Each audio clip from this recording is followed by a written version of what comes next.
और मैं हूं आपके साथ नंदिनी यादव। आइए देखते हैं 5 बजे की 5 बड़ी खबरें। मानसून सत्र से पहले चल रही विधानसभा में सर्वदलीय बैठक संपन्न हो गई है। मुख्यमंत्री योगी आदित्यनाथ की अध्यक्षता में इस बैठक को संपन्न कराया गया। इस बैठक में तमाम दलों के जो नेता थे वो मौजूद रहे। सुभासपा से ओम प्रकाश राजभर, निषाद पार्टी से संजय निषाद, राजा भैया समेत डिप्टी सीएम केशव प्रसाद मौर्य और समाजवादी पार्टी से नेता प्रतिपक्ष माता प्रसाद पांडे इस बैठक में मौजूद रहे। मानसून सत्र से पहले इस बैठक को अहम माना जा रहा है। बैठक में मुख्यमंत्री की अध्यक्षता में संपन्न हुई। इस बैठक में तमाम मुद्दों पर चर्चा भी हुई। किस तरह से मानसून सत्र को संपन्न कराना है, इन तमाम चीज़ों को लेकर इस बैठक को अहम माना जा रहा है। लगभग 1 घंटे तक इस बैठक को चलाया गया। मुख्यमंत्री की अध्यक्षता में इस बैठक को संपन्न कराया गया। तमाम दलों के नेताओं ने अपनी अपनी बात को भी रखा, किस तरह से आने वाले समय में मानसून सत्र चलाया जाए और क्या क्या उनकी मांगें होगी। इन तमाम चीज़ों को लेकर आज इस बैठक को आयोजित किया गया था। फिलहाल जो बैठक थी वो संपन्न हो गई। कल से आने वाले सत्र की तैयारी भी शुरू हो गई है। मुख्यमंत्री इस बैठक में खुद मौजूद रहे। नेता प्रतिपक्ष माता प्रसाद पांडे ने तमाम मुद्दों पर अपनी राय भी रखी। फिलहाल तमाम जो नेता थे सर्वदलीय बैठक के वो इस बैठक में मौजूद रहे। सभी की मौजूदगी में लगभग 1 घंटे तक चली बैठक को संपन्न कराया गया है। अब देखना ये होगा कि जिस तरह से आने वाले समय में मानसून सत्र की शुरुआत है, आखिरकार सत्र कितना हंगामेदार होता है और विपक्ष किस तरह से सरकार को घेरने का काम करता है। फिलहाल आज सर्वदलीय बैठक को संपन्न कराया गया है। उत्तर प्रदेश में 2027 के विधानसभा चुनाव करीब में हैं, लेकिन मायावती लगातार बड़े बड़े फैसले ले रही हैं। मायावती ने इस बार आनंद सिद्धार्थ, जिनके ससुर अशोक सिद्धार्थ हैं, उनको पार्टी से बाहर का रास्ता दिखा दिया है। अशोक सिद्धार्थ पर यह आरोप है कि जब महाराष्ट्र में चुनाव के दौरान उनको कोऑर्डिनेटर बनाया गया था तो वो पार्टी के हित में काम नहीं कर रहे थे। लगातार अनुशासनहीनता और पार्टी के लोगों के साथ संयम न बनाने की बात सामने आ रही थी। लिहाजा उसके बाद उनको मायावती ने पार्टी से बाहर कर दिया था। लेकिन बाद में अशोक सिद्धार्थ को पार्टी में जगह दी गई थी और ये जिम्मेदारी दी गई थी कि वो उड़ीसा, कर्नाटक, पश्चिम बंगाल में तमाम पार्टी की चीज़ों को आगे बढ़ाएंगे।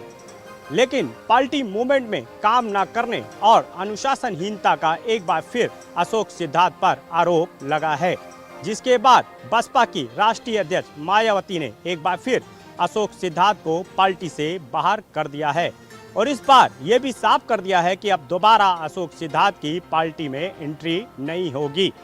इसके अलावा पंजाब के कोऑर्डिनेटर रणधीर सिंह बेनीवाल को भी पार्टी से बाहर कर दिया गया है। और साफ है कि जिस तरह से ये फैसले लिए जा रहे हैं वो साफ बता रहे हैं कि 2027 के विधानसभा चुनाव को लेकर भले ही मायावती ये कह रही हैं कि उनकी पार्टी प्रदेश में बेहतर काम करने जा रही है और सत्ता बनाने के लिए लगातार वो जनता के बीच मौजूद है, लेकिन जिस तरह से पार्टी के अंदर का ये अंदरूनी कलह सामने आ रहा है वो ये बताने के लिए काफ़ी है कि बसपा में सब कुछ ठीक नहीं है। हाथरस में सिक्का सिंडिकेट का एक बड़ा खुलासा हुआ है। हाथरस के एक स्टेशनरी कारोबारी जो हनुमान गली में रहता था, जिसका स्टेशनरी का कारोबार है, ये बड़ी चालाकी से ये एक बड़ा खेल कर रहा था और ये सिक्का सिंडिकेट को चला रहा था। हो सकता है इसके साथ और भी लोग हों। सबसे बड़ी बात यह है कि हाथरस से दिल्ली और कई राज्यों में ये इन सिक्कों को बेचता था और सप्लाई करता था। आखिरकार इसके पास इतने सिक्के आते कहाँ से थे? लगभग 40 से 50 लाख रुपए की कीमत के सिक्के बताए जा रहे हैं और 102 बोरी सिक्के हैं, जो कि कम से कम 20 कुंटल सिक्का ये 5 और 10 के सिक्के थे। इसमें पुराने सिक्कों के साथ साथ नए सिक्के जो हमेशा रिजर्व बैंक से आते हैं वो सिक्के भी नवीन के पास बड़ी संख्या में मिले हैं। ये जो स्टेशनरी कारोबारी है नवीन, इसके यहाँ जैसे ही कल छापेमारी हुई, एसडीएम, पुलिस प्रशासन, तहसीलदार ने छापेमारी की, तभी जाकर हनुमान गली और शहर में हड़कंप मच गया। खास बात यह है कि हाथरस के बाजारों से 5 और 10 के सिक्के बिल्कुल गायब हैं और ये जो नवीन है इसके यहाँ बड़ी संख्या में 102 बोरे सिक्के सिक्के थे।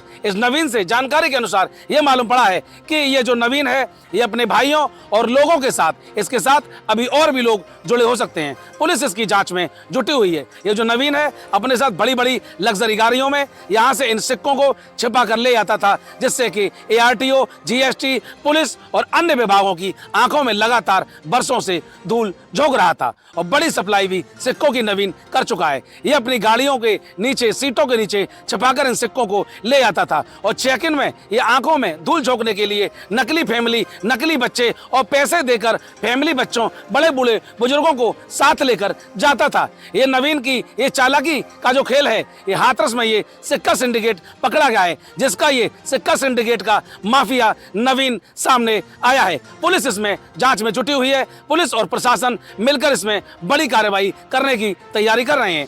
गोरखपुर में बहुत ही दिल दहला देने वाली एक घटना घटी, जहां पे मनबड़ों ने 9 साल के एक किशोर की पीट कर हत्या कर दी। पूरा मामला जो है वो पिपराइच थाना क्षेत्र के माधोपुर का है, जहां पे 2 मौसेरे भाई, 9 साल का सरस और उसका मौसेरा भाई 15 साल का किशोर, दोनों ही बाजार में जाते हैं। अचानक आधा दर्जन से अधिक मनबड़ पहुंचते हैं।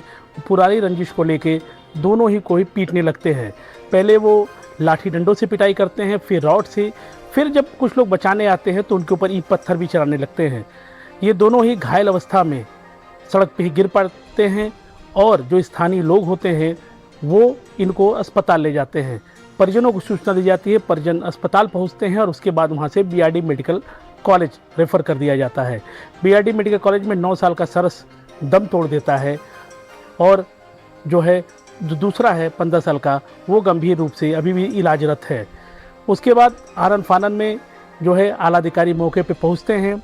SSP जो है वो कई टीमें लगाते हैं और जो SSP हैं वो बड़ी कार्रवाई करते हुए, जो कि SHO पिपराइच हैं, उनको तुरंत सस्पेंड करते हैं और नए थाना प्रभारी की नियुक्ति करते हैं।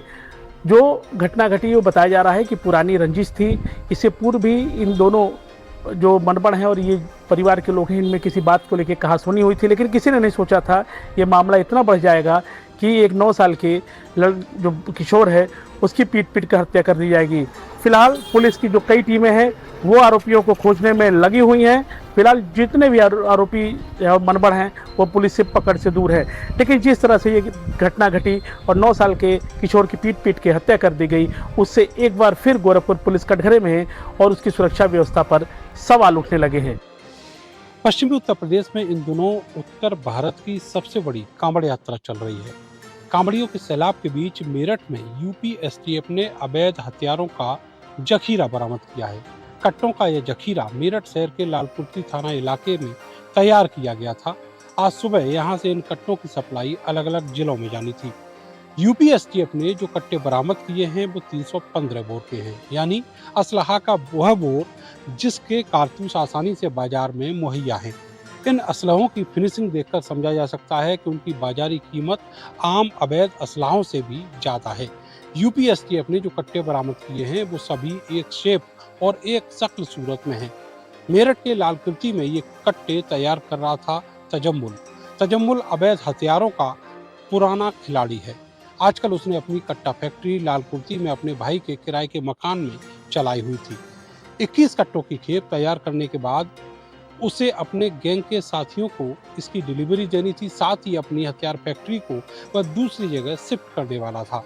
हथियारों के बैग के साथ उसके पास जो दूसरा झोला मिला है उसमें हथियार बनाने के औजार बरामद हुए हैं। अवैध हथियारों की यह बरामदगी कांवड़ यात्रा को लेकर बेहद गंभीर मानी जा रही है।